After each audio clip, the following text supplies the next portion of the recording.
All right. Hello, everyone. This is Volts for December 20th, 2024. The promise of residential VPPs. I'm your host, David Roberts. These days, everyone is talking about virtual power plants, the somewhat regrettable name for a new class of entity starting to pop up on power grids. A VPP is composed of multiple distributed energy resources. Think rooftop solar panels, home batteries, EV chargers, and smart appliances, scattered across hundreds or thousands of households, coordinated through networking and software. By acting in concert, these resources create a kind of super power plant, one that can generate, store, or shift power precisely and in real time. No other power plant can do all that. VPPs can help grids avoid expensive peaks and thus avoid building new gas peaker plants. But that's just the beginning. As distributed energy resources grow in number and variety, the value and capacities of VPPs will increase, as described in the Department of Energy's recent Pathways to Commercial Liftoff report. A company called Renew Home just made a big splash in this nascent market, announcing a deal with utility NRG Energy to develop a 1 gigawatt VPP in Texas, initially based on smart thermostats. The company grew out of Nest Renew, a Google company that was coordinating Nest thermostats, and Ohm Connect, a VPP startup. Ben Brown, the CEO of Renew Home, has been in the home energy management space his entire career, including 10 years at Google, leading efforts like Google Home. I thought he would be a great person to ask a bunch of questions I have about this space, which is exploding lately. We're going to talk about the customer experience, the security of customer data, other devices that might be networked in the future, and the upper limits of VPPs.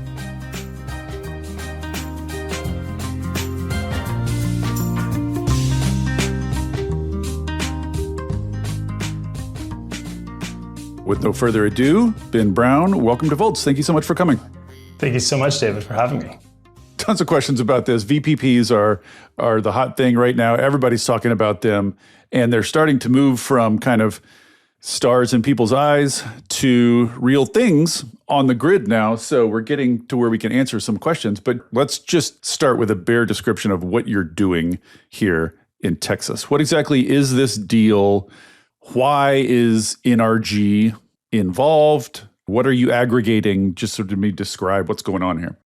You know, the biggest thing is when we look at Texas, we look at the opportunity to work with hundreds of thousands of households across the state to help them shift energy usage into times where the grid is less stressed. And so, we deal with a lot of these peak issues for tens or hundreds of hours during the year. And so with NRG, we worked with them to say, hey, they were thinking about investments in new capacity resources to deal with, the growing demand that they're seeing from a lot of different vectors. And we worked with them to say, hey, we can build a VPP at a tenth of the cost that it would build to a natural gas power plant. And so we do that working with, the target is over 600,000 homes across the state with predominantly smart thermostats, the Nest Learning thermostat, Vivint thermostat to start, but we'll bring in EV chargers, battery storage as well over time. So is the right way to think about this, NRG is the utility and you are a GenCo and they're signing a PPA with you? Is it more or less just like any other deal between a utility and a power provider? Yeah, I think it's a little more involved. I think it's a good way to think about it from maybe the value that we're putting together. But when we think about VPPs, it's really important to focus in on what the end customer experience is for being able to provide this type of service in the home. So you're trying to empower customers to be able to save money on their energy bills. So being able to have a really great end-to-end experience that is integrated between the Nest experience and the NRG experience and or the Vivint experience is really critical in this. So it's not just purely, hey, there's a gigawatt of capacity we're building, and then we're just going forward and talking about a 15-year PPA or something like that. Right. Well, that's your face to the utility, and then you have a different face to the customer. No, that's a good way of talking about that. Yeah. you're starting with thermostats. There's a fine line, if there's any line, maybe you can tell us if you think there's a line, between what is now currently called demand response and virtual power plants. Now, in my mind, the distinction is demand response is just you can move usage, power consumption from one time to another, which is very useful. But when I think of a virtual power plant, I think of something that can do that and then also store energy and then also generate energy at times of need. And it looks like to me where you're starting with thermostats is just demand response, isn't it? How is this not just demand response? Or do you think there's a meaningful distinction?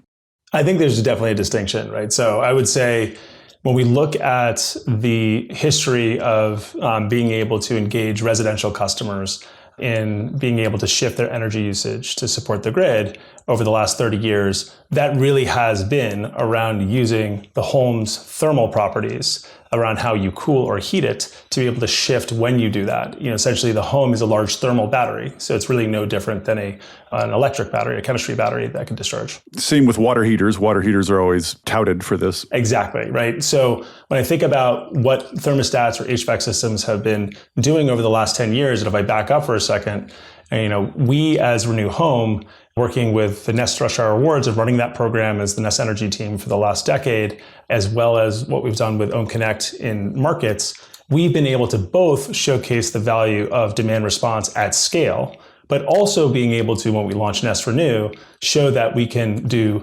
billions of energy shifts a year across 5+ million customers across the United States. That does represent a really resilient, dispatchable, reliable VPP nationally, but also in highly targeted ways. So honestly, I think that it's really important when we think about VPPs. The only way we're going to get to our goal of trying to have 160 gigawatts from VPPs across the country over the next 5 to 10 years is really by employing the biggest latent resource out there first, which is the 70 gigawatts of potential that exists across all the heating and cooling systems in the country across those 80 million homes. I mean, I guess that's my question. Is like, as long as that's what you're doing, moving heating and cooling around in time, it just looks to me like very sophisticated, very scaled up demand response. I do think that because of what you can do with load shaping, you can make it look very similar to because we manage a diversity of assets, not just smart thermostats, but batteries as well. And when we look at what we're able and capable to do over an hour, 3 hour, 5 hour periods on the population basis, because we're talking about massive scale here. Yeah, so the best benefit we have going for ourselves is that when we're engaging in Texas, we're talking about doing it across hundreds of thousands of homes. What we're doing in California is across hundreds of thousands of homes. And so when you look at that in aggregate, it actually creates the same type of load shapes as you would with any other generation asset or kind of a physical storage asset.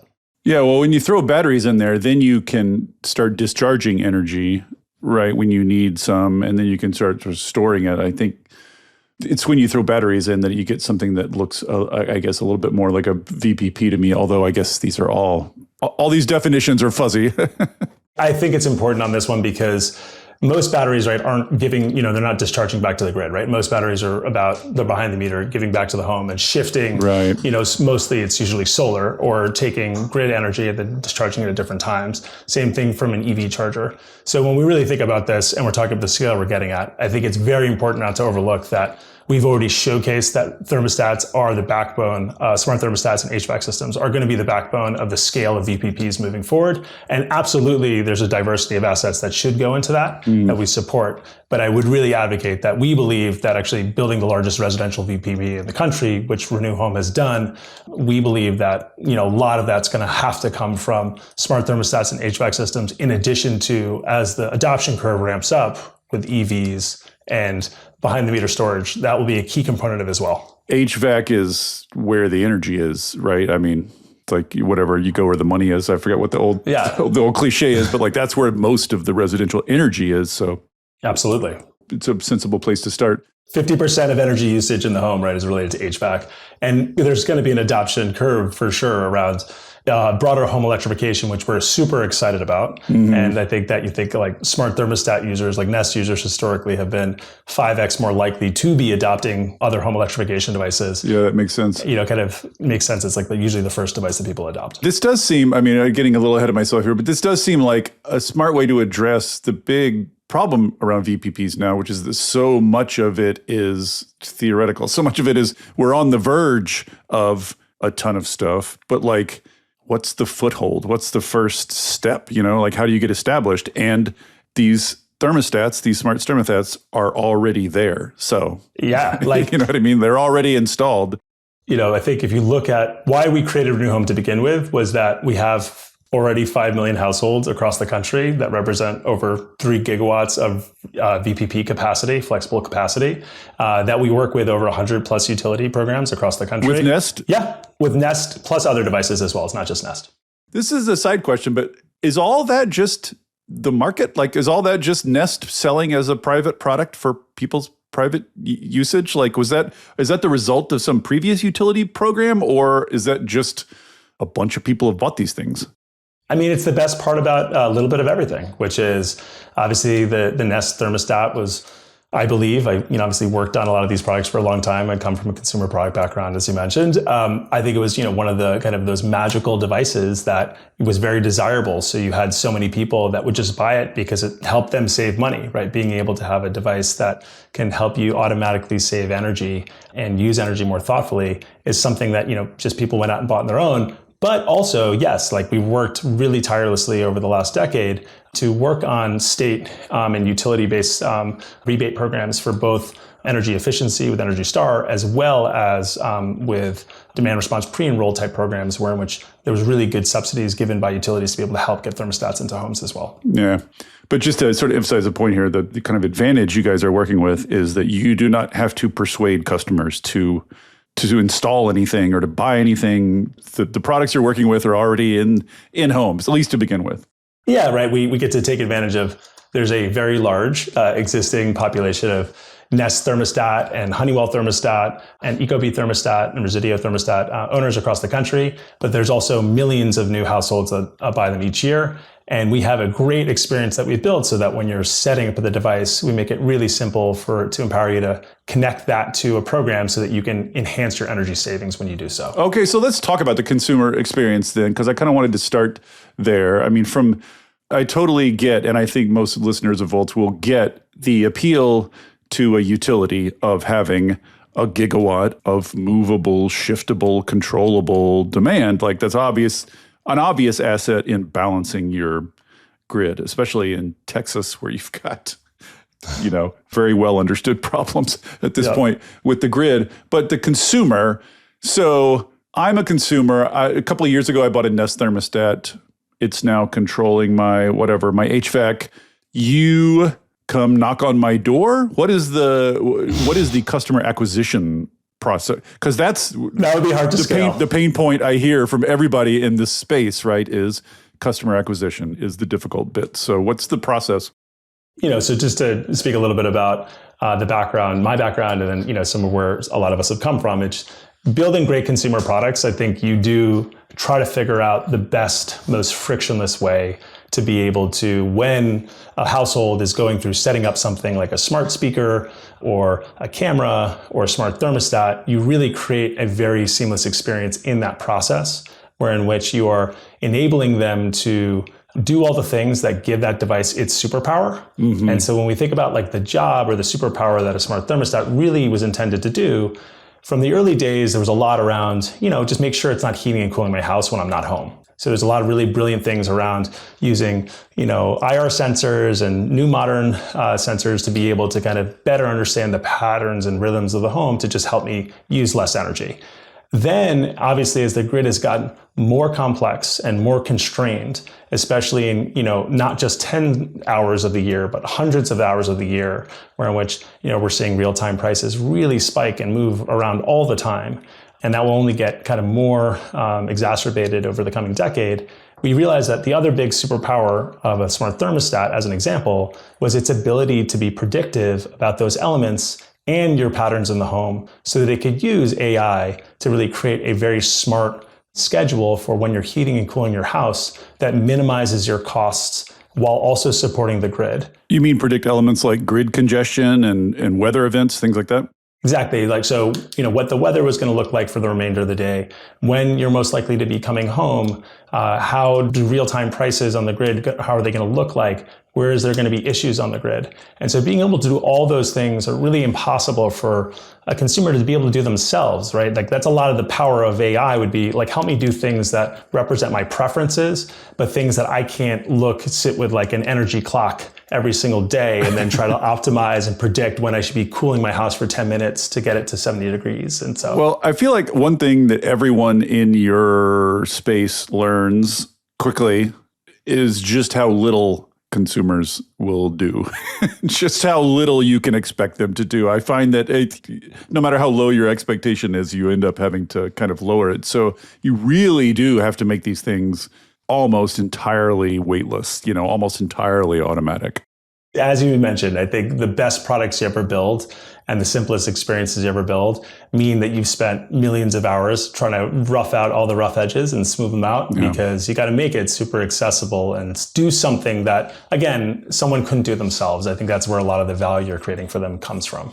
Okay, but you're describing the process of setting up your new Nest. And I see how, like, if you buy a Nest, that's an easy customer get because it's just one more thing they have to click when they're setting it up. They say, yes, I'll participate in this program. But you're starting with a bunch of existing Nest customers, are you not? Is the utility helping you reach those people? Did you spam email them? How do you contact all these people? Well, the benefit is we've been doing this for the last 10 years. Like Rush Hour Rewards is a program that started with 3 utilities and is now ramped up to over 100 plus across the country. And then also we launched Nest Renew 5 years ago. And what Nest Renew was doing was working with you to help you shift your energy usage on a daily basis to help minimize cost and to be able to shift to when the grid mix is cleaner. And so doing those things and having that already built in means that we've really built up a very large user base that are already enrolled in programs. But we also have a really good ongoing experience with customers around how to engage them with enhanced energy savings. And so that's something that we've also built out those experiences really well through the Google Home and Nest apps over the years. And now we're bringing that philosophy and those learnings around, because I think people have talked about this in the industry around smart thermostats specifically, but even other types of devices that people bring in, which is, really low enrollment or adoption rates. Or I think that, utilities will communicate, we've been able to get 3% or 5% of people enrolled. Like when we have seen this historically, we've hit numbers where we've been able to get 70 or 80% of households engaged in energy shifting. And then we've been able to get orders of magnitude larger than the 3% or 5% people are talking about in terms of being able to get people enrolled into VPP or utility programs. And is that a communication strategy? Like what's the secret? How are you getting these people to do something when other people haven't been able to? I think the best proxy for it is, I think we learned a lot from coming from being the company that was working on a bunch of these other devices as well, which is when you were setting up your smart speaker, as an example, we made it really simple and natural for you to be like, hey, yeah, if this smart speaker is going to be a great product for me, I need to be able to link it to my Spotify account or my Apple Music account or my YouTube Music account. And so we made it a really good default part of the experience where you really kind of like, we did a lot of learnings from that. And then I think it's the same thing here, which is, hey, if you bought this smart thermostat to help you, manage your energy cost. That's why a lot of people are buying these devices, being more thoughtful, more control over comfort. So of course it makes sense when you set this up to link your utility account. Like how would we know how to kind of shift your usage and minimize your costs if we don't know your time of use tariff? And so I think that type of kind of more of a normative approach to helping people do the thing that makes the device able to do its job more effectively is really, I think, an approach that has helped us really change the game in terms of enrollment numbers. So from the customer's point of view, they're setting up their smart thermostat. They click yes to this one question that comes up, like, would you like to have us help you save more money? And then, like, from the consumer point of view, that's it, right? Like, they click that button, things happen behind the scenes, they save a little money. Like, does the specific savings from participation in the VPP show up some separate ways such that it's sort of flagged for users? Yeah, so we were talking about the consumer experience and how do we kind of simplify that as much as possible. And so in the background, part of what we'll do is we're also saying, that next step after you click, yes, I want to be able to opt into energy optimizations for minimizing costs and, maximizing cleanliness of the energy mix I use. The next step is really like, we've also seen that there's a program available for you in your local Duke utility or your local PG&E program. And so, then we're able to do that. And in doing so, users will get an additional benefit that comes not just from reducing usage, but also a benefit that's coming through and a rebate that comes back through their bill. And it will say, this is what you get for participating in this program. Like, I'm just wondering, like, how invisible is this? I sort of go back and forth. I mean, part of me thinks that, like, there's no real reason that customers even need to know much about this is happening at all. Just like check the box and don't worry about it.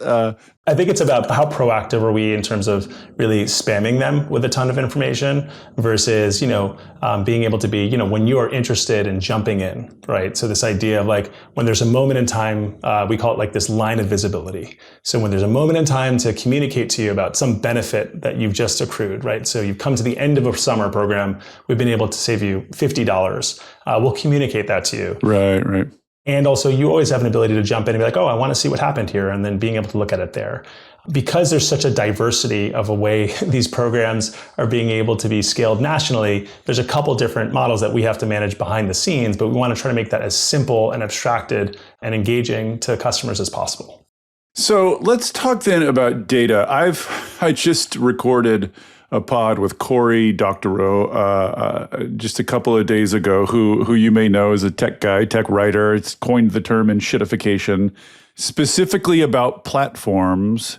And, the idea is like you get users on your platform by offering them all sorts of goodies, a really great deal, and then you get them on your platform and then they get locked into your platform. And once they're locked in and it's hard to leave, then you start exploiting them and selling their data, et cetera, et cetera. And I'm sure if you've read any, Corey, you know the process.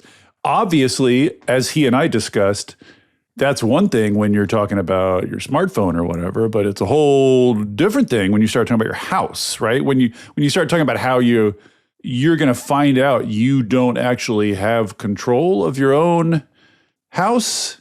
And I've been thinking about this sort of platform enshittification. The danger here, there's also such an information asymmetry between you and the customer in this situation. They don't know anything about what the grid's doing. They barely know what their own appliances are doing. So it just seems like a situation that is ripe for exploitation. And I'm just wondering, how much is that on your mind, and what kind of things do you want to put in place to avoid that?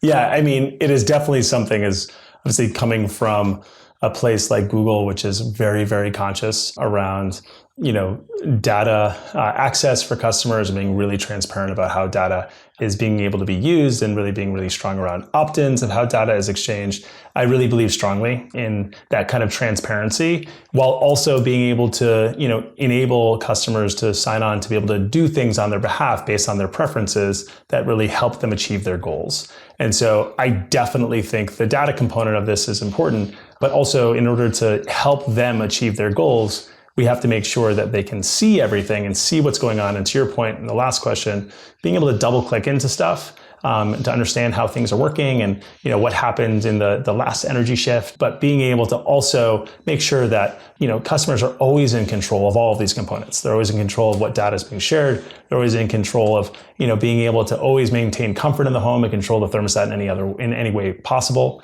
And so I think that part to me is super important around customer empowerment end to end. And I think that's a very strong thing to mention here. Yeah, we say people opt into these things and agree to these things, but everybody's familiar with like the last screen of the setup, which is a big wall of text. Here's our terms and conditions. Scroll to the bottom and click yes. We all know that no one reads those things. So I don't know that having the customer opt in is all that much protection. I mean, you're going to have a lot of data here. You're going to have a lot of very intimate data about people and how they behave. Do you not think that there's going to be a temptation to misuse that data or sell that data, or it seems the temptation lurks here? Yeah, I mean, I think that's why we take ourselves, as a as serious stewards of information, which is, we're definitely working with companies like Google and others that also take that really seriously and, really care about customer empowerment with that data, and being able to also make sure that, folks are able to opt in or out at any time, to your point. But, I think that, in this world of trying to empower devices and households that, own and control these things to be able to take part and save money in these aggregated ways, it's really important that we're able to find solutions for that. And I think that's why we were really strong around supporting and developing the Matter protocol, which is a really good unifying way of making it straightforward for smart home devices to connect to any platform. So there was, less of this kind of quote unquote lock-in mentality. I think that's a good example of that. Let's talk about that for a second, because the other big, Corey's other big thing he gets into a lot is just lock-in. So one of the things that I would be, as a newly sort of Corey pilled, this is just all on my mind now, but like if I'm signing up for a platform now, one of the things I want to know is, am I going to be able to leave this platform and move to a different platform and take all my data with me at any time? Do you know what I mean? Like, is it going to be easy to get out of this if I want to opt into some different VPP? Yeah, so I think with Matter being an example of places where Nest smart thermostat owners can, work with different smart home platforms, that is definitely a way to do so. So it makes it more fluid. And then I think, one of the things that is important to balance, because I think you mentioned it before, and it was a good example, when you were talking about batteries. Batteries are a great example. Mm-hmm. Heat pumps are another good example. When you talk about these really big, significant investments, and places where, someone is going to subsidize potentially to be able to enroll a battery in a VPP for 10 or 15 years, there are some benefits around the ability to have some vertical relationships, because otherwise it's very hard for, a company like ours or a company like Sunrun or others to be able to kind of fully subsidize, or a utility to subsidize kind of these upfront, if there's not some ability to say, hey, we have a way in which to kind of help ensure that folks are able to, kind of participate in the program over time. Yeah. Speaking of, being able to get in and out in interoperability, one of the things that I've been worried about with the home electrification space just seems like a very typical tech case, in that there's like a new market people are herding in before we've done the work of sort of establishing interoperable standards here. So like the danger seems to me, you're going to get a bunch of different appliances that are geared to different communication protocols, and different VPPs won't be able to talk to each other. Consumers are going to end up confused, like they're going to have their EV in one VPP and their heat pump in another, et cetera. So what's your take on sort of the state of the industry in terms of planning for these things all to work with one another?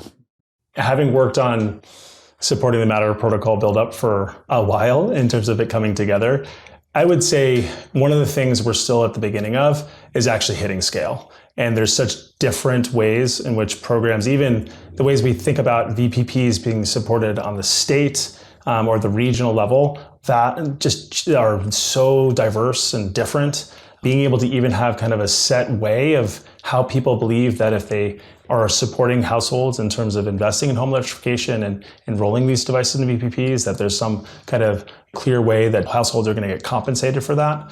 I think that that's a really important thing here too, because as we are scaling up, it's important to have ways in which we're standardized communication. There's a lot of standardizations for IP communication and underlying device communication. And I think a lot of those actually are taken advantage of with things like Matter. I think when it comes to the grid level, I still am concerned that there's for sure not nearly enough being done on the state and regional level from a policy and regulator perspective to really help make sure that VPPs are, there's a clear path for households to be compensated for their ability to participate in these programs. Right. Are there currently any rules about, minimum compensation or transparency? Like, is anybody regulating this stuff yet?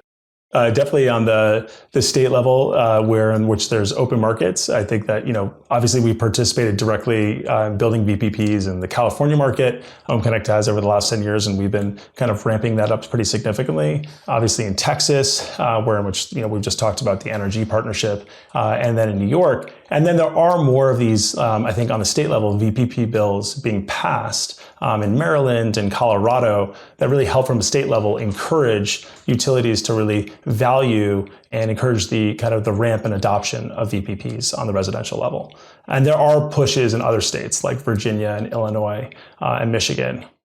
Are they sort of aligned? Like, are these bills kind of learning from one another, and like, do they have similar content? Like, or you could also see the regulatory environment becoming very fragmented and difficult to navigate. Back to the thing you were talking about from the beginning, we are definitely in a crisis when it comes to both trying to decarbonize our grid and trying to deal with the hundreds of gigawatts of peak capacity that needs to be added over the next 10 years. And actually, a lot of that needs to be added more quickly if we really want to support a lot of the generative AI and data center growth and a bunch of the other pieces that are really kind of flexing over the next 3 to 5 years. And so when you think about that, I think there's a lot of interest, both from our energy partners on the utility level, as well as on the regulator level, around how to learn from each other and push some of these things forward. Because I do think there's a lot of commonalities. I do think there's a lot of leaders in the space, both from the regulatory side, but also from the utility side, that really are trying to push some of this stuff forward.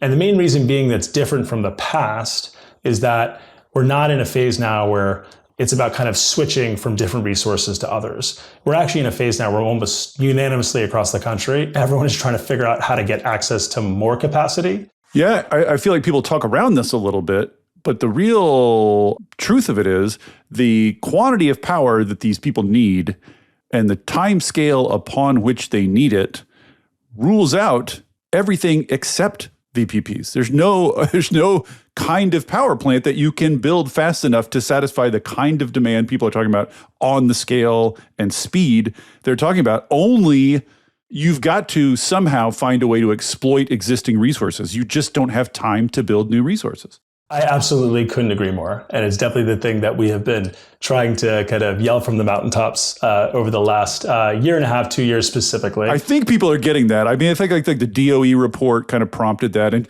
it's just like a bunch of entities with giant sacks of money wandering around being like, can you give me power? Can you give me power? Like that will definitely spur a lot of thinking. I mean, I was just at a conference earlier this week where we were talking about data center growth. And, I worked really closely with the data center team at Google, coordinated with a lot of the early teams on PPAs for renewable energy and a lot of the 24/7 goals that folks like Google have. And I would say I'm actually the amount of growth that they're trying to go after. And coming from a consumer product background that really believes that, I do believe in these use cases. I do believe, we talk about the electrification of everything. Generative AI is like the electrification of creativity, the electrification of productivity. It is a real thing. And I think that the consumer benefits of it and the user benefits of it and the workflow benefits of it are going to be so massive that it is going to be this next big jump in computing epoch, like the smartphone revolution, like the internet revolution. It really, I do believe, going to be significant, which is also why I even think the estimates we think are happening and the desire for folks to build new data centers to support some of these new use cases, it's going to be even bigger than I think we can even imagine. Well, even if it's bigger than projections, if you look out into the mid and long term, that's still going to be dwarfed by the electrification of transport, totally. The electrification of industry, and the electrification of materials. And, who else knows what we're going to electrify? But we're electrifying the entire economy. So, there is no such thing as enough power, I think, for our, Couldn't agree more.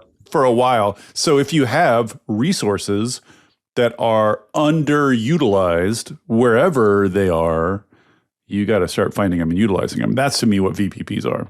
Think about the environment that we have spent in the last 20 years for me, and I know for a lot of people much longer, trying to operate in, which is working with energy partners and utilities and regulators in a world in which honestly demand has been mostly flat. Yeah, which means you put anything on, you take something else off, right? Which exactly. is a whole different kind of calculation. 100%. That's a totally different conversation. And I think in this environment, I will say we're seeing so much collaboration because we all see the problem. Everybody's desperate. Totally. And I think that, but I think in moments of, the impending crisis, I think that's where in which you're seeing a ton of activity. And obviously we all believe that climate change is the crisis that should have been pushing us even faster earlier. But this one actually now is both the combination of that and actually real massive growth. And the giant sacks of money that helps move things along. One final thing on the interoperability bit, which is just right now you're starting with mostly thermometers, mostly Nest thermometers, and then this other brand of thermometers, Vivint. What, practically speaking, is involved in adding other appliances or whatever? Like if I'm in a home, you're controlling or partially controlling my Nest thermostat, and I have a water heater. Like, do you need me to put something on my water heater? Like, how is it that your system is going to start talking to my water heater? How does that work? First off, for smart thermostats, yes, obviously the history that we have with Nest, we work really closely with Nest thermostats, but we also work with Honeywell and Ecobee. And then for the Texas relationship, we've talked about our investment with Vivint thermostats as well. But what I would also call out is that the benefit of a smart thermostat, the keyword being smart there, is that in and of itself, that is the internet connectivity. Yeah, it's already hooked up to the internet. It's already smart. My water heater is dumb and not talking to the internet. So how do you overcome that? So as an example, we partnered with Rheem to also be able to think about the future of hot water heater electrification or hot water electrification, and ensuring that we can partner to incentivize and ensure that most of those electrified hot water heaters that are going into homes will include a comms module. I think that's going to be a really important thing going forward when we think about the opportunities in front of us. And, we're still early days with that. That's going to be all appliances eventually, right? Don't you think? Eventually, like being smart and connected to the internet is going to be sort of a default thing for appliances. Hey there, everybody. Don't worry. I'm not going to tell you about a new mattress or push a credit card on you. This isn't an ad. There are no ads on Volts. It is supported entirely by listeners like you. If you'll indulge me for a second, I'd like to ask for your support. I started Volts because we're all surrounded by depressing news about climate change and misinformation about clean energy, and it's never been more important to share the stories of the real people on the ground doing the real work of transition and all the ingenuity and courage and public spirit they are bringing to it. People are hungry to hear these stories, to learn from and find inspiration in them. I've heard from people who changed majors or careers after hearing episodes of Volts, people using it in classrooms and community groups, even state legislators who have passed bills inspired by specific episodes. Sharing these stories matters. It makes a difference. If you have found value in it and want to help me continue doing it, I hope you will join the community of paid subscribers at volts.wtf. It's about the cost of a cup of coffee a month. If you don't like subscriptions, you can make a one-time contribution, leave a review on Apple or Spotify, or just tell a friend about Volts. I am grateful for any and all support. If you're already a paid subscriber, thank you. And now, back to the show. Being smart and connected to the internet is going to be sort of a default thing for appliances soon. I think so to a degree, but obviously we care really deeply about the ones that are using the most energy because those are the most meaningful to households for financial savings and then the grid for reliability. So, definitely when it comes to the majors like heating and cooling for HVAC systems, smart thermostats, or direct comms on a heat pump, hot water heating, EV charging, and batteries clearly are going to be really significant. And then, of course, smart appliances like refrigerators and washing machines and things like that probably also come along. But if my existing water heater is dumb, do you just write it off? Or is there some way you can bring that into your VPP? So I think that there are definitely different opportunities with retrofit modules and things that can come along. That's not yet a focus of ours. Right. I'm just talking like in the future when you start thinking about adding other devices, I'm just curious about the sort of mechanics of it. How do you bring those in? Because the Nest, as you say, the smart thermostats are kind of a gimme because they're already smart. They're already online. But once you start going to other devices, it seems like a little bit more of a challenge. For hot water heating, a huge part of it is going to be that most of the fleet will be shifting over the next 5 to 10 years, both because of regulation, but also because of financials too, going from gas-based or oil-based to electric-based. And so I think in that changeover curve, you really care about ensuring that, to your point, that those devices are connected. I think that's a really important one, and that's obviously a big part of what we've been talking with partners like Rheem about, and that they are pushing themselves really and advocating for. And then obviously, for other device types like storage and EV charging, more and more there's clearly an incentive for those things to be connected and built default that way. But there are challenges with that, because I will call out that most of those devices exist in places that actually don't get great Wi-Fi connectivity. So there are other things that we focus on there. You mean like literally in the home, like the basement of the home? You mean like literally like Wi-Fi doesn't reach down to your basement? Yeah, so I think that's why things like the Matter protocol and other things are helpful to make sure that there's different comms components of how to maximize connectivity to some of those devices. But I think that it is very important that default-wise going forward, that Wi-Fi at a basic level, if not other communication standards, really help solve that problem. Well, when I think about the big energy users, as you say in your documentation, HVAC is the big one. So, right, if you're going to go after the big and is helpfully smartened and connected to the internet in many hundreds of thousands of households. So it's a helpful place to start. But what's the next after HVAC? I just think intuitively, it seems like the next biggest prize is the EV, the next biggest consumer. Is that right? Or would that be the next on your stack to go after? Yeah, so I think you can look at it in a couple different ways, right? So one is what we talked about before, which is what are in people's homes today, that hits massive scale. And that is definitely the heating and cooling of air and the heating of water. And so, you have 80 plus million homes with HVAC systems. And so I think that's why it's such a great focus on the electrification of heating and cooling and the ability for that to be enrolled in grid flexibility programs and VPPs. And then the hot water, for sure, also, again, an existing thing that it's not an additional ask of a household to put in a new expense. To your question around EVs, I do believe that EVs clearly are going to provide a massive benefit to customers from an energy savings perspective overall, and really making sure that charging and managed charging is done well in a way that doesn't, challenge the grid as it really scales up, especially on a localized level. But, it's an interesting thing to think through around the shiftability and how EVs are enrolled in VPPs. I think we see a lot of excitement around that, and we are excited about that, both because there's going to be, an accelerated adoption curve for that over the next decade, but also around, really looking at specifically for programs when people are charging and how shiftable is some of that charging. I've been wondering if it makes sense to fold EVs into a larger VPP that includes all these other appliances, or whether they are kind of their own beast and you kind of need a separate, just because they have a relative to other household appliances, they're very unique. They leave the house frequently. So I've been wondering if you just need kind of a separate, if vehicle to grid is going to be kind of a separate thing from residential VPPs. Yeah, I mean, I think that if I look at the different time horizons, right?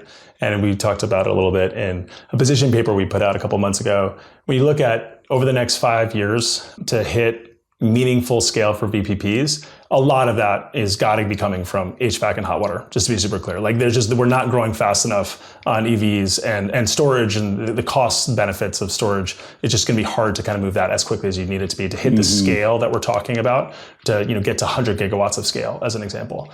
But of course, as we think about how to support customers when they're adopting EVs, or how to support customers when they're investing in solar and storage, and making sure that those assets are participating and supporting, VPPs in aggregate. Because to your question before, imagine like in a lot of ways, the best part of a population in 5 years could be that you have 90% of your households that are, heating and cooling and hot water heating shifting, or just heating and cooling, and then 5% or 10% are both EVs and storage. And then actually they can complement each other super well. And at scale, that hits what you want to from a gigawatt perspective, but they all have inherent benefits in terms of the types of shiftability they provide.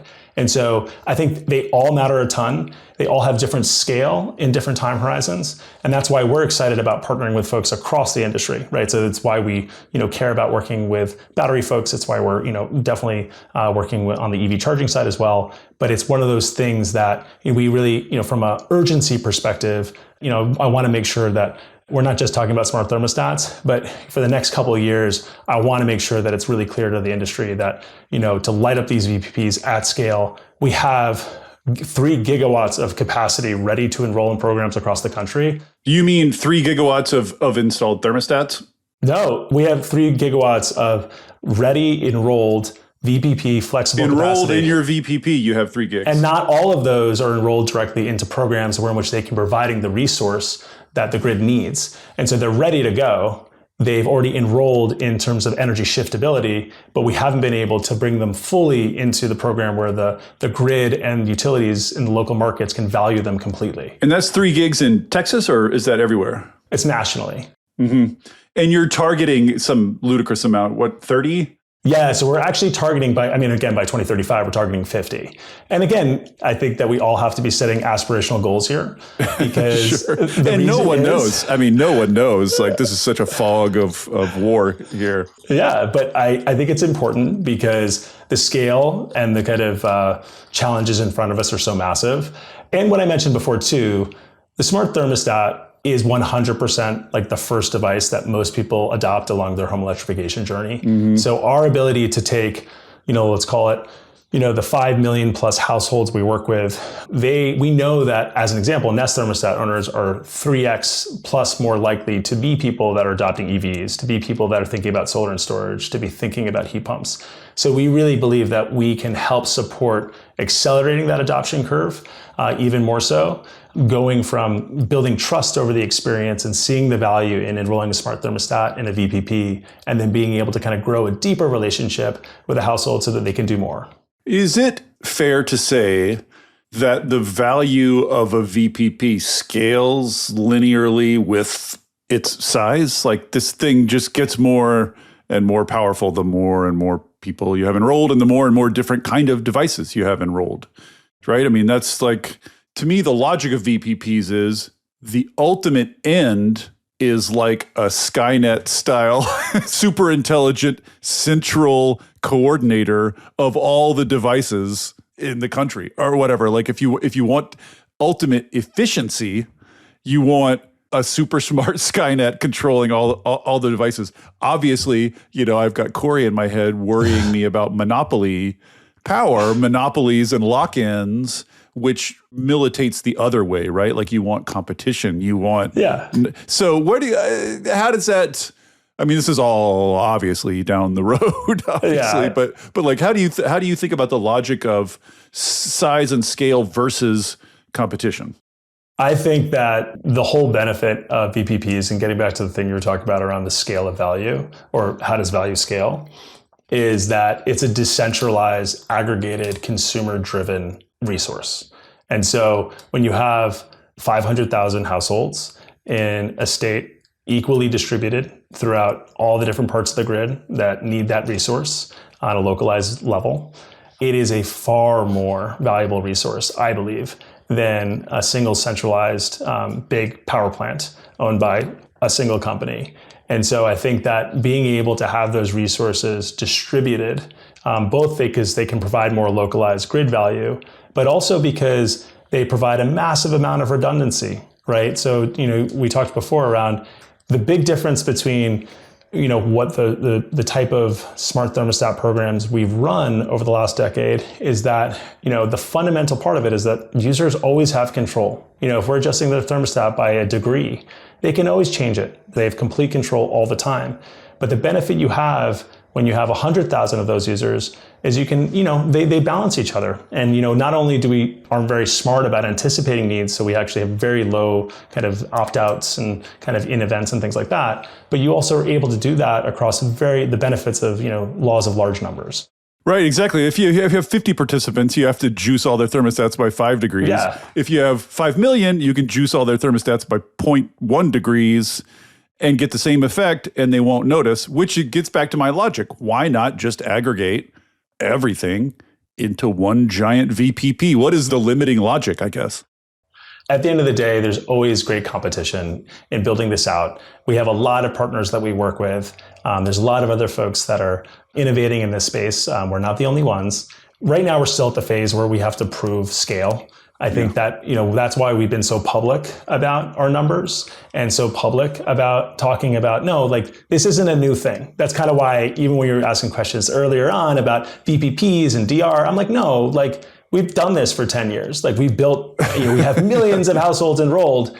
And like, it's here, it's ready to be enrolled, and it's highly personalized. So to your point as well, it's like there's some households that a shift of 0.3 degrees is what's meaningful now, and another household actually where they care about maxing out savings, so 2 degrees makes sense, or another household, no one's home. And so I think that all those things really are such this amazing benefit, again, of like distributed, like this, you talked about VPPs, and obviously I think a lot of us like to think about it as a distributed power plant, but that's the whole benefit of that. Batteries can also represent a key component of it, but it's so helpful when you have that plus a million thermostats, right? Because you're able to do all these much more interesting things, and the scale is meaningful at the utility level. Yeah, and anybody who's studied or even read about computer science, or like, I used to be in philosophy programs and read a lot about cognitive science. The merits of distribution are highly theorized, and there's millions of books about it, and they're very deep, but like just intuitively, I think people can get like they degrade gracefully. Like you could lose, if you have 5 million households enrolled and like 100,000 households go offline all of a sudden, it's pretty seamless, right? Like it adapts seamlessly, it degrades gracefully. There's all sorts of merits to doing things in a distributed way that reduces the risks you have when it's all centralized in one place. It was a long obsession of mine in grad school, thinking about how the brain works in a distributed way. But anyway, that's off our topic. One thing I wanted to ask is, you are operating in Texas, which is very market-ish relative to other electricity markets. And they have retail competition in Texas. So Texas is kind of like the petri dish for a lot of different people I talk to on this pod trying out their new thing, because it's kind of a Wild West. What regulatory environment do you require to set up a VPP? Could you do it in the Southeast where they have the vertically integrated monopolies? Can you do it in any wholesale power market? Like where could this work outside of Texas? To your question before, I mean, we're already doing it in many markets across the country. So Texas and California? Yeah, so to define it, we have more of a direct market enrolled VPP where we're working directly into wholesale energy markets. And so that is in California, and that's in Texas, where we are also partnered. Either we are running our own rep, which we have our own rep with OwnConnect Energy, and then a retail energy provider. Exactly. Sorry for the shorthand. And then also now we've partnered massively with NRG. And then we also operate in wholesale markets in New York as well. Then in addition to that, to your question around the Southeast, that's where the 100 plus utility programs that we built over the last decade come into play, which is most of those programs and most of those utilities that we're partnered with, they're all really interested and excited about being able to expand and invest in building, large scale residential VPPs. And so in those markets where the regulatory structure is different, that's where we have kind of more of a direct engagement with those utilities to build out that resource. Do the utilities, in those markets, in those areas of the country, the non-restructured, pre-structured markets, the utility owns power plants. So do they own the VPP in that case? Like, are you like some sort of contractor that helps them create it? Like, who owns the VPP in a Southeastern context? Because these are DIY and we're brought to by, customers bringing them along, customers own it, right? It's a distributed customer VPP. And so when we think about how and some of the regulatory support that we've been working with utilities on is giving them a way to be able to make it easier to be able to actually procure capacity with us, with customers. And so that, it kind of looks more like a true power plant in those markets, where in which, they'd be buying it similar to like an independent power producer from another entity. And that us on that behalf would be, buying it from customers. But this can be done anywhere in the US? It's not, as we mentioned before, it is not, especially with FERC 2222, it has not been completely set up and supported across all the different ISOs and RTOs. It's kind of adopted differently. And then definitely within the state level and regulatory environment for utilities, we keep on working with them to find creative ways to expand on this, but there could be even better support, absolutely, from regulators around making it easy for utility to say, this residential VPP of 500 megawatts, we can say this is accredited capacity, and you utility can use this as part of your resource planning. And so I think that's an important thing that we're starting to see and we're all talking about. When you think about what politicians could do to help structure and rationalize and grow this market, is there a big federal lever to pull, or is this mostly a state thing? Is it mostly a utility thing? Is it utility regulatory commissions, FERC?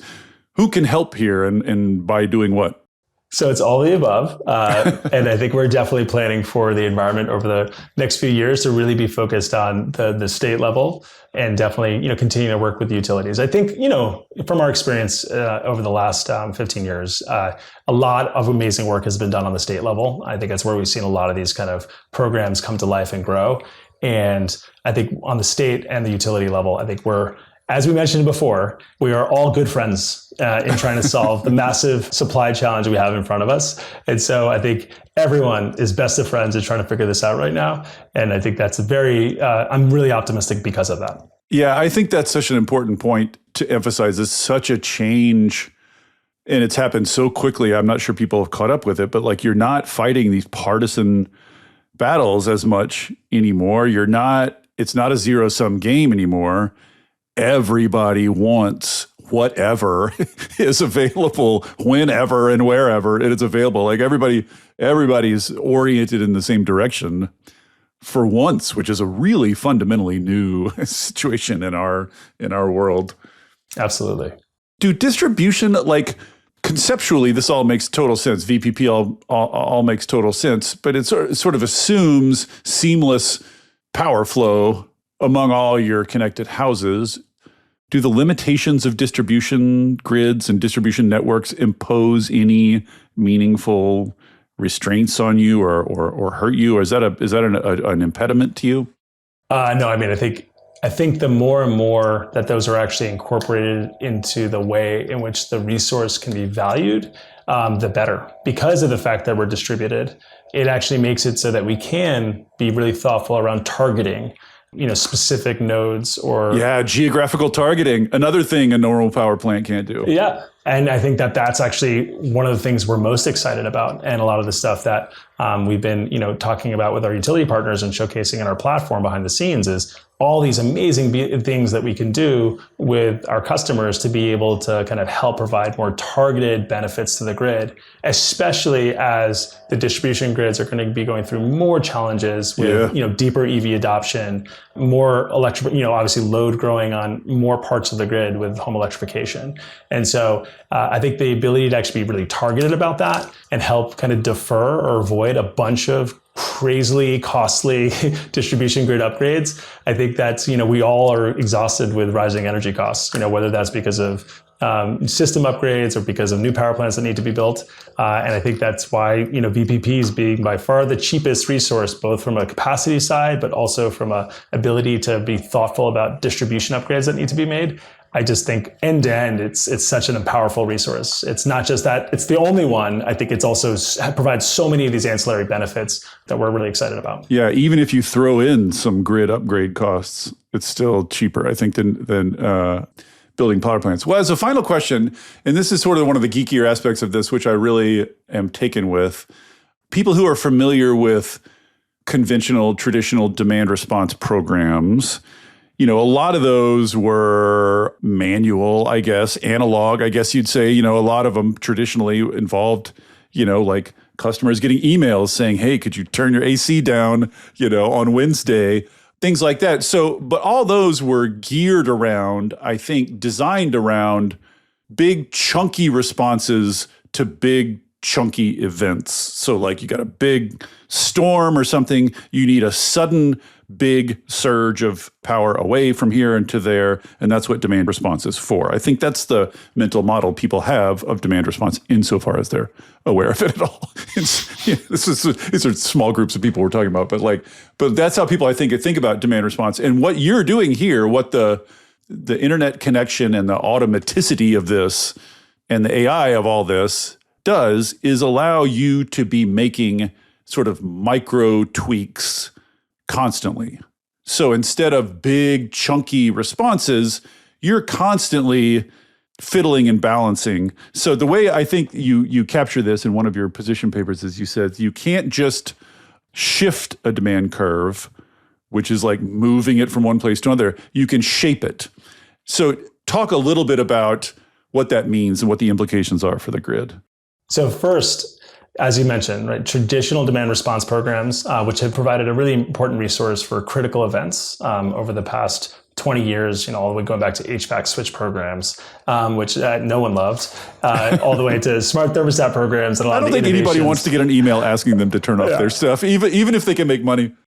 Yeah, 100%, totally. And so, the ability to have smart thermostats support those kind of 10 critical events more automatically, more thoughtfully, more personalized to users, that still will matter. And those things are important. But one of the stats that we mentioned a little earlier that I think is so exciting is that, last year, our platform did 3 billion energy shifts. 3 billion. And that is because that's across a large base of users on a more continuous basis. Better, it might be 15 minutes, it might be 30 minutes to shift out of a kind of dirtier grid mix or a time on the grid when energy prices are more expensive because of the time of use rate or the real-time rate. So you could tweak an individual house's consumption 2 or 3 times a day, like multiple times a day in little increments. And to your point too, in the smallest of ways, right? So by, 0.5 degrees, in a way that is absolutely not noticeable, but helps a customer save money or helps them maximize their energy. Do you guarantee people when they sign up that they won't notice comfort-wise? Is that some sort of guarantee? We promise you won't know this is happening? I think it's even more interesting than that, which is what we do is we obviously deploy a lot of artificial intelligence and ML to be able to optimize our algorithms. And what we do is we're very cognizant of what the prevailing rate of changes would be on a thermostat manually. So if you're adjusting your thermostat manually or through the smartphone app, we know what that number is. And so we actually are the way we think about optimizing the shiftability component here is by ensuring actually that prevailing rate doesn't actually change. And so kind of in almost like an RCT style way, we really are trying to optimize for the fact that it's unnoticeable to customers. And so that, you're doing things in very, very small ways that provide them value, the grid value, but you're not actually changing, to your point, anything around comfort, which would be perceived through them changing the thermostat. Right. So then you're doing these tweaks all day long, which means you can not just herd into peak times and reduce peaks. You can sort of flatten. The idea is to flatten the demand curve throughout the day, right? The ideal, in our perfect future, the demand curve is just flat, right? And it's very predictable. Everybody knows exactly how to meet it. There's no spikes or anything. We could get there, right? Actually, I think it even needs to be better than that, which is in the new world we're moving into, where actually supply is variable and demand is the thing that you don't want it to be flat. You actually probably want it to be much more responsive to the real-time needs of the grid and the anticipated needs of the grid. And you have to think about something like a smart thermostat or charging. You have to also be anticipating how to optimize that against, when people are their rhythms and when people are moving in and out of the home and what they need. And so there's a lot of complexity that goes into that so that you can maximize the value to the grid, minimize cost to customers while actually all maintaining an elevated level of experience in the home, whether that's comfort, whether that's time to charge, all these other dynamics. And that's what's exciting about doing that at a scaled level is that you can really do these things in highly personalized ways that actually elevates customer experience because one, they're achieving the same kind of control over comfort, but they're actually doing it at significantly less cost, and they're supporting decarbonizing the grid at the same time. When we say customers save money, I forgot to ask this earlier, but I might as well ask you now. What does that mean? Is that a couple bucks a month, $10 a month? What's the range? How meaningful is it? I mean, given that all they have to do is check a box and then they're done, I guess anything is gravy, but what kind of numbers are we talking about? Yeah, so when we think about customer savings, there is a both from the efficiency side, right? So when you adopt a smart thermostat, we've done a lot of research on this. You're likely to save, 10 to 15% on heating and cooling in your home versus not having it. Just because it's smarter about not heating and cooling your home when you're not home, compared to prevailing programmable thermostat or a not smart thermostat, or essentially an old standard not smart thermostat. And so there's that. I think in the future we're moving into, and what we've seen over time with optimization against what has become more prevailing, which are time of use rates. There's even more significant savings that can be had there, because if your peak period is from 4 to 9 p.m., really anticipating the fact that you could pre-cool your house. Yeah, pre-cool, you can preheat, you can preheat your water, you can pre-do a lot of stuff. I don't think people really appreciate that. And that adds up. And we're talking about a meaningful amount of money each year. I mean, and it varies by, climate, region, and state and stuff like that. So it's hard to kind of go through an average number, but we're talking about something that people will feel and they see when they interact with our product. And finally, I asked this of the Base Power guys too. You're probably familiar with Base Power. They're another retail provider down in Texas doing something not totally dissimilar, but they're basically installing batteries on customer property. They use them for energy arbitrage, sell energy when it's expensive, store it when it's cheap, and sharing some of the profits with the homeowners where they have installed the batteries. And what I asked them is if once you get enough controllable load, isn't the opportunity for arbitrage going to eventually go away? Do you know what I mean? Aren't we eventually, once we have, your 50 gigs of controllable load or whatever beyond that, however far we go, isn't arbitrage, aren't you going to eat your own lunch eventually? Eventually there's going to be nothing left to arbitrage. Does that make sense? Yeah, I mean, I think it's kind of a good first order principles way of thinking about it. And I think that what's happening in the background at the same time, though, is that more of the supply resource that's coming onto the grid is variable. Yeah, you're chasing a receding target, I guess. Yeah. So to your point, there's definitely, there's a point in time where optimizations only go so far. But when the baseline is going from, 20% of your mix is variable to 50% or hopefully 70%, right. Then you're in a world where you're really trying to balance that. And even if you're, especially in that world where, there's maybe a couple of really critical moments a few times a year when the grid is, tremendously under stress, then I think it's, you're seeing a ton of value from these things for a long time. I think that, we're talking about, I think we're 15 years of really trying to grow this resource where we have hundreds of gigawatts of flexible resource across the grid that will help support, decarbonize more variable supply resources coming on. And you think we'll get to a place where buildings are connected to the internet and their load is somewhat controlled as a kind of matter of fact, as a default, as a universal, all buildings eventually, or something close to all buildings? You think that's where we're headed? I think that the ability for customers to save a lot of money by being able to manage their costs more effectively is such the big driver of this, where it's not, this is kind of you were asking before around standards and regulation. There's a ton that we need to be doing on the standardization and regulation around ensuring that customers can receive the benefits they're generating for the grid by doing these things. But I think the value will be so massive to a customer versus them not doing that I think it becomes more of just I worried about my rising energy costs. I want to be thoughtful about this. I want to be responsible. Right.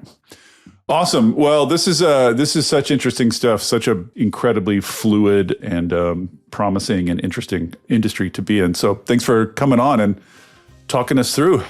Well, thank you so much. Check back in a year or two and see, who knows what things will look like. Oh, absolutely. Well, thank you so much for having me. And we'll have a lot coming. So I'm sure we'll probably want to talk more before then.